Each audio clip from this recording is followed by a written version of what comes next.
Blood తక్కువ, రక్తహీనత అంటే బ్లడ్ తక్కువ, భక్తిహీనత అంటే భక్తి లేదు, భక్తి తక్కువ, రక్తహీనత భక్తిహీనత.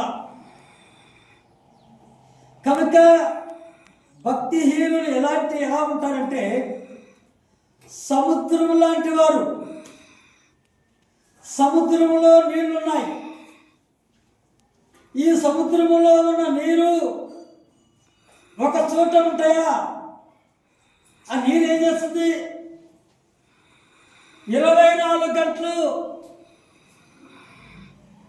రాత్రి అనక పగలనక అలలు వస్తానే ఉంటాయి, ఆ నీళ్ళు కదులుతూనే ఉంటాయి, నీళ్ళు వెళ్తానే ఉంటాయి, వస్తూ ఉంటాయి, అటు ఇటు ఇటు అటు తిరుగుతూ ఉంటాయి, అలలు వస్తూ ఉంటాయి, ముందుకు వస్తాయి, వెనక్కి వెళ్తాయి, అబ్బకి కదులుతూ ఉంటాయి.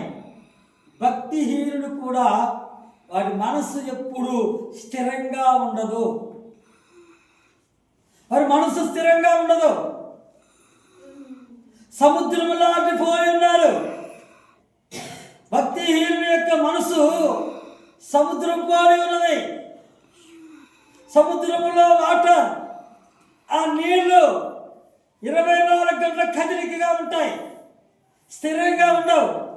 చెరువు ఉంది, చెరువులో నీళ్లు ఎలా ఉంటాయండి? చెరువులో నీళ్లు స్థిరంగా ఉంటాయి, స్థిరంగా ఉంటాయి. స్థిరంగా ఉండాలి. భక్తిహీనుల వల్ల మనం ఉండకూడదు.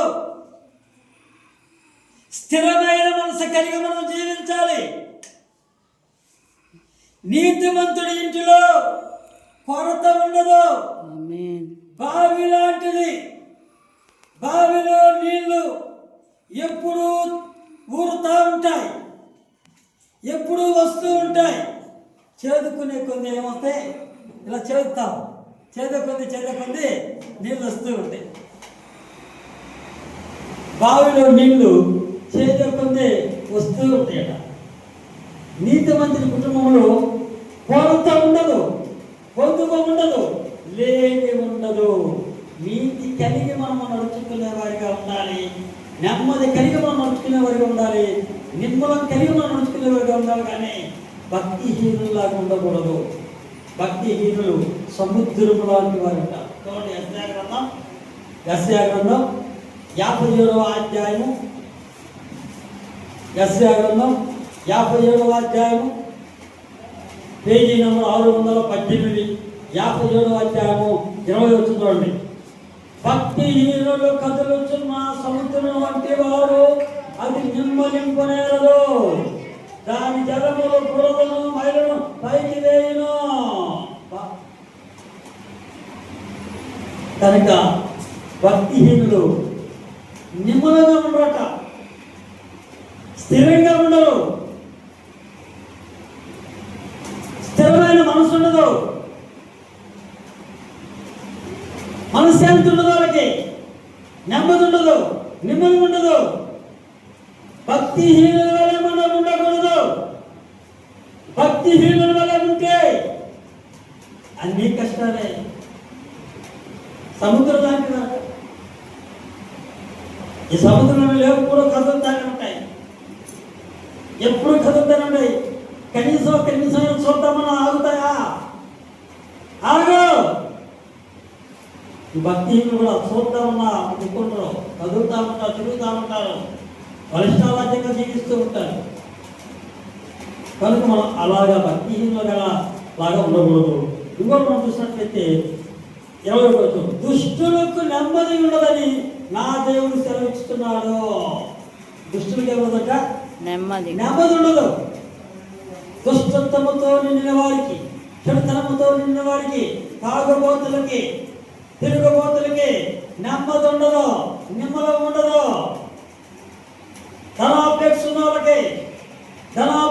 వాళ్ళకి సంపాదించాలా స్థిరంగా ఉండదు. ఇక చాలా అనుకోరు, ఇంక వద్దు, 10 కోట్లు ఉన్నాయి చాలు అనుకుంటారా? అనుకోరు.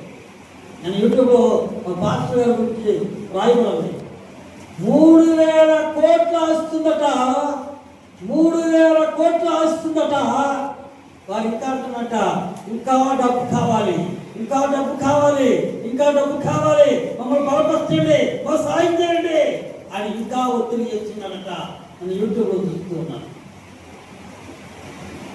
కనుక మనం దుష్టుడిగా ఉండకూడదు. దుష్టుడి కన్నా నెమ్మది ఉండదట, నెమ్మది ఉండదు, మనశ్శాంతి ఉండదు, నిమ్మలం ఉండదు. దేవునికి ఇష్టలుగా ఉండు. మనము దేవునికి ఇష్టలుగా ఉండాలి. ఆమేన్. తనకిష్టం వచ్చినట్లుగా వాళ్ళు నడుచుకుంటారట. తనకిష్టం వచ్చినట్లుగా వాడు ఉన్నాడు, వారికి ఇష్టం వచ్చినట్లు నడుచుకుంటాడు. వాడు ఉన్నాడు, వారికి ఇష్టం వచ్చినట్లు నడుచుకుంటాడు. అందుకే బైబిల్ బైబిల్లో యెషయా గ్రంథం 66వ అధ్యాయం 3వ వచనం, వారు తమకిష్టమైనట్లుగా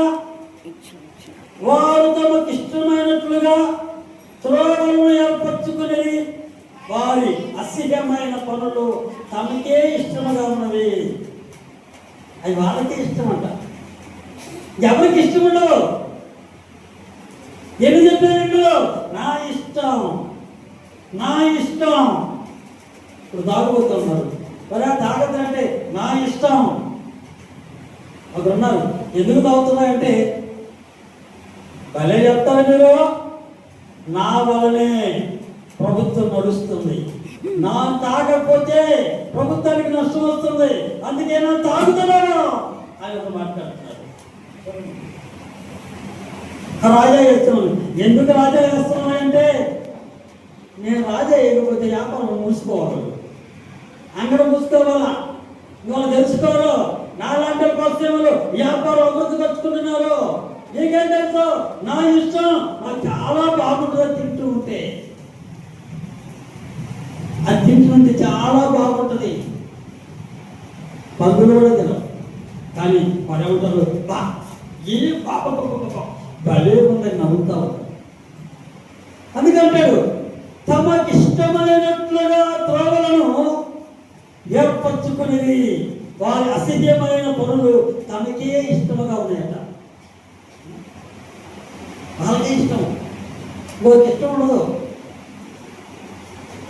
దేవుడు సంతోషించడలాగా దేవునికి ఇష్టలుగా మనం ఉండాలి.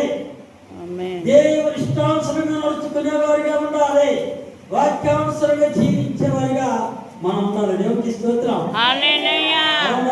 ఒకటి భక్తిహీనులుగా ఉండకూడదు, దుష్టులుగా ఉండకూడదు, మనకిష్టం వచ్చినట్లుగా ఉండకూడదు. భక్తి కలిగి మనం నడుచుకునే వారిగా ఉండాలి. నీతి కలిగి మనం ఉండేవారిగా ఉండాలి. దేవునికి ఇష్టలుగా మనం ఉండాలి. దేవునికి స్తోత్రం. దేవుడు మనం జీవించిన గాక. ఆమేన్.